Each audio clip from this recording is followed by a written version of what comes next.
अजय एक विद्यार्थी था। उसका सपना कलेक्टर बनने का था। उसने यूपीएससी का एग्ज़ाम कई बार दिया, लेकिन अभी तक वो एग्ज़ाम क्लियर नहीं कर पाया। इस बात का उसे बहुत अफसोस था, पर उसने अभी भी हार नहीं मानी। वह कोशिश पे कोशिश किए जा रहा था। वह हर साल यूपीएससी का एग्ज़ाम देता, पर पास नहीं कर पाता। इस साल उसका लास्ट अटेम्प्ट था। परीक्षा होने में अब केवल 3 महीने ही शेष रह गए। वह अपने आप में डरने लगा।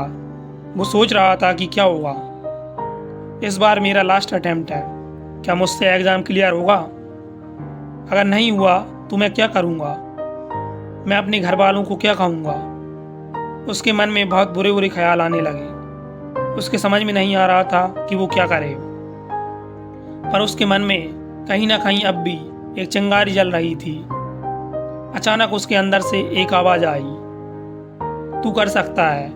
लोगों ने तो इतने बड़े बड़े काम किए हैं, फिर ये तो एक छोटा सा एग्ज़ाम है। उसने सोचा, जब राइट्स ब्रदर्स ने हवाई जहाज़ बनाया, क्या वे भी एक बार में सफल हो गए होंगे? नहीं, उन्हें भी समय लगा होगा, वे भी असफल हुए होंगे। इसी तरह जब थॉमस एल्वा एडिसन ने बल्ब बनाया तो वे भी कई बार असफल हुए, परंतु उन्होंने हार नहीं मानी और अंत में वे सफल हो गए। इसी तरह मैं भी सफल होकर दुनिया को दिखा दूंगा मैं किसी से कम नहीं। उसमें एक अद्भुत सी ऊर्जा का संचार होने लगा।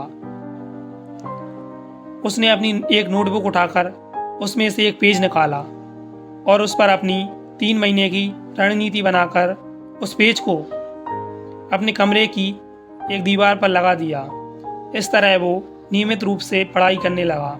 वो सुबह 5 बजे उठकर पढ़ने लगता और रात के करीब 10 से 11 बजे तक पढ़ता रहता। उसे अब किसी चीज़ की परवाह नहीं थी, बस उस पर एक जुनून सा सवार था, सफल होने का। समय बीतता गया और अजय अपनी पढ़ाई करता गया। फिर वो दिन आया जब अजय का एग्ज़ाम था। अजय अपने दोस्त विकास के साथ उसकी बाइक से एग्ज़ाम देने अपने एग्ज़ाम सेंटर जा रहा था, पर दुर्भाग्य से रास्ते में उसका एक्सीडेंट हो गया, जिससे अजय और विकास दोनों को गंभीर चोट आई। अजय की तो जैसे दुनिया ही उजड़ गई। वह अचानक उठा और उसने सोचा, मैं एग्ज़ाम दूंगा। अगर आज मैं इस दर्द को सह लेता हूँ तो मुझे भविष्य में कभी दर्द नहीं सहना पड़ेगा। इस तरह अजय ने चोट लगने के बाद भी प्रीलिम्स का एग्ज़ाम दिया। कुछ समय बाद प्रीलिम्स एग्ज़ाम का रिजल्ट आया। अजय ने एक ऑनलाइन शॉप पर अपना रिजल्ट देखा। आज अजय की खुशी का ठिकाना नहीं था, क्योंकि उसने प्रीलिम्स एग्ज़ाम पास कर लिया। अब बारी थी यूपीएससी के मेंस की। अजय मेंस के एग्ज़ाम की तैयारी में जुट गया। उसने फिर पूरी तरह समर्पित होकर मेंस की तैयारी की। फिर उसने मेंस का एग्ज़ाम दिया। उसने मेंस एग्ज़ाम भी पास कर लिया। अब तो अजय के भीतर से आवाज़ आने लगी, इस बार एग्ज़ाम क्लियर हो ही जाएगा। लेकिन जब तक यूपीएससी एग्ज़ाम की अंतिम लिस्ट में नाम नहीं आ जाता, तब तक कोई यह दावा नहीं कर सकता कि मैं पास हो जाऊंगा। इस बात को अजय अच्छी तरह जानता था, इसलिए उसने अपनी पढ़ाई कम नहीं की, बल्कि वो तैयारी में और तेज़ी से जुट गया। अब उसे कुछ काम नहीं था, वो पूरे दिन पढ़ता रहता और आधी रात तक पढ़ाई करता। इंटरव्यू से पहले उसने अपना पूरा सिलेबस कवर कर लिया। अब बारी थी इंटरव्यू की। आखिर वो दिन आ ही गया जब अजय का इंटरव्यू था। अजय इंटरव्यू देने गया। वो थोड़ा नर्वस था और थोड़ा डरा हुआ भी। इंटरव्यू हॉल में उससे कई सवाल किए गए।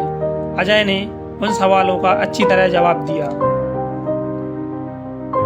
इस तरह अजय इंटरव्यू देकर अपने घर आ गया। कुछ दिन बाद अजय अपने घर पर अपने रिजल्ट के बारे में सोच रहा था कि अचानक से उसके दोस्त विकास का फ़ोन आया। उसने बताया कि तुमने यूपीएससी का एग्ज़ाम पास कर लिया है। यूपीएससी में 172वीं रैंक आई है तुम्हारी। बधाई हो अजय, तुम कलेक्टर बन गए। यह सुनते ही अजय के हाथ से मोबाइल छूट गया। वो फर्श पर बैठ गया। उसकी आंखों में आंसू थे। उसकी माँ ने पूछा, क्या हुआ अजय? तब अजय ने बताया, माँ, मैंने यूपीएससी का एग्ज़ाम क्लियर कर लिया। यह सुनते ही अजय की माँ और पापा रोने लगे। आज उनकी खुशी का ठिकाना नहीं था। इस तरह एक हारे हुए व्यक्ति ने अपनी मेहनत और दृढ़ निश्चय से सफलता हासिल की। दोस्तों, इस कहानी से हम सीखते हैं कि हम अपनी मेहनत और दृढ़ निश्चय से कुछ भी कर सकते हैं। इस दुनिया में कुछ भी असंभव नहीं है। हम जो भी सोच सकते हैं उसे हासिल भी किया जा सकता है। इसी तरह मोटिवेशनल स्टोरी सुनने के लिए हमारे चैनल को सब्सक्राइब करें और वीडियो को लाइक करना ना भूलें।